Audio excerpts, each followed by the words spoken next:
Welcome back to the channel. It's truly a gift to share this space with you again. If you're here for the first time, let me warmly welcome you into this community where we explore the deeper truths of life, truths that are often left untouched in our daily grind. And if you've been with us before, thank you for being part of this journey. Your presence makes this path meaningful, and your support is the wind behind everything we create. Today's story isn't just about personal struggle, it's about the inner dignity that can either lift you from the darkest valley or keep you chained at the bottom. We are talking about those inevitable moments in life when everything seems to fall apart, when you lose your job, when relationships crumble, when health takes a turn, when the noise of the world fades and all you're left with is the echo of your own uncertainty. It's during these moments, these valleys, that a dangerous instinct often arises. It's the need to please others, just to hold on to something, to someone, to a shred of validation. But here's the hard truth, one that many of us learn too late. The lower you bow, the less others respect you. The more you try to gain favor when you're at your weakest, the easier it is for people to ignore you, dismiss you, even mistreat you. The humility you think will earn empathy, it often backfires. Let's unpack this with real depth, not just philosophy, but stories, insights, and the raw emotional terrain of being human. And we'll do it in a way that feels like a conversation between old friends, because if you've ever been in a dark place, you know how much a real voice matters. There's a story I once heard about a man who lost everything in a single year: his job, his partner, his home. Out of desperation, he began reaching out to people who once praised him, helped him, called him a friend. But now, most didn't answer. Those who did offered hollow encouragement as, "You'll get through this," they said, without asking how. He started lowering himself, apologizing for being a burden, offering help in exchange for kindness, becoming more agreeable, less himself.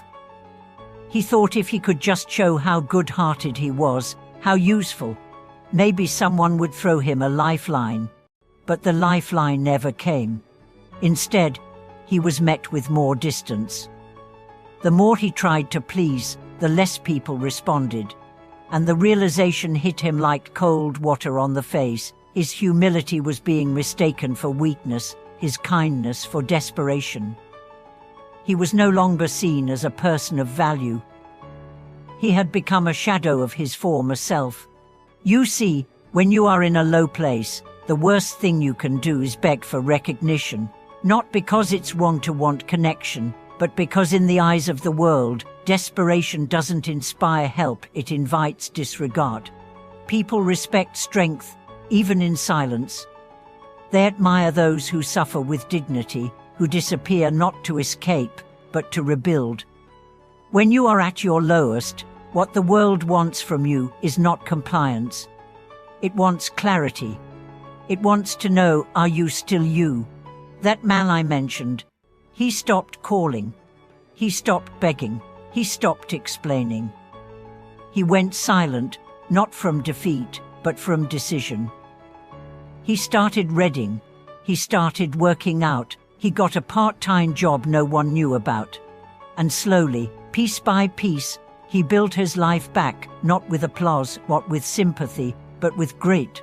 A year later, he ran into one of the friends who ghosted him during his hardest times. That friend greeted him like nothing had happened, praising how strong he looked, how confident. He just smiled. He knew, people don't remember your pain. They remember how you rise. That is the paradox of the low point. When you're down, you think connection will save you. But the truth is, solitude often will. Not loneliness, solitude. A sacred space where you are not performing for anyone, not adjusting your worth to be accepted. You are simply with yourself, feeling it all, and yet refusing to be undone by it. When people say, be strong, they often mean don't cry, but real strength isn't about withholding tears. It's about what you do after the tears fall. It's how you get up, It's how you look in the mirror and decide that even if no one else sees your worth right now, you will. And you will act accordingly. Don't get me wrong, this isn't about arrogance. It's about boundaries. When you're in a low place, you must draw a sacred circle around your dignity and defend it like your life depends on it, because it does. Not your physical life, perhaps, but your inner life, your essence, your belief that you are still worth something, even when the world is silent. Think about it. The strongest people you know, the ones you admire, aren't the ones who never fell. They're the ones who fell hard and refused to stay down. They rebuilt quietly. They didn't post every heartbreak on social media. They didn't use pity as currency. They just vanished into their pain and came out with fire in their eyes. That's what you're capable of too. So if you are in that place right now, if your bank account is low, if your heart is heavy, if your relationships feel fractured, I'm not going to tell you to pretend everything's fine, but I am going to tell you, stop apologizing for existing. Stop asking for someone to validate you. Stop trying to fit into a version of yourself that's palatable to people who can't see your worth. This is your season of becoming. Don't waste it by shrinking. There's a line that says, those who matter won't mind, and those who mind don't matter. I'd go one step further. When you're at your lowest, those who truly matter are the ones who sit beside you quietly and ask nothing of you, not even your strength. They just want your presence, and if no one like that is in your life right now, be that person for yourself. Talk to yourself like you would talk to your closest friend. Would you say to them, you're pathetic for being in pain? Of course not. You'd say, you're going to get through this. You're strong. You just don't see it yet. So why not say it to yourself? Every low point is a test, not of your resilience to bounce back instantly, but of your loyalty to yourself. Will you stay by your own side when everyone else walks away? Some people only love you when you're useful. Others love you when you're you. Learn the difference. The ones who disappear when you fall, let them go. They were never meant to hold your hand in the dark. The ones who pretend nothing happened when you return. Accept their weakness, but never forget it. And the ones who stayed, even if only in spirit, cherish them. They are the rare ones. You are not here to prove your worth by performing. You are not alive just to please others. You are here to awaken, to rise, to walk through the valley with your head high, not because it's easy, but because you refuse to let pain write your story. So next time you are tempted to kneel in someone's shadow just to feel loved, remember this: love that demands your silence is not love. Respect that asks you to shrink is not respect. And friendship that disappears at your weakest is not friendship. You don't owe anyone your brokennesses. You don't owe them an explanation for your pain. You only owe yourself one thing: to walk through this fire and come out made of light. Let them wonder how you did it. Let them whisper about your comeback. You don't need to explain.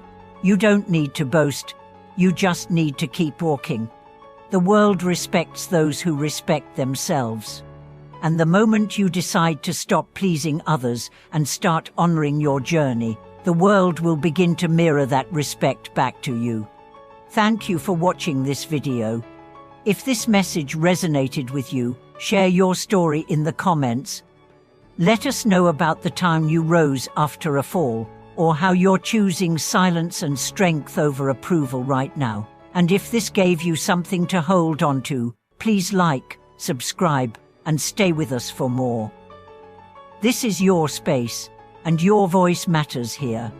We'll see you in the next one. Keep walking. You're not alone.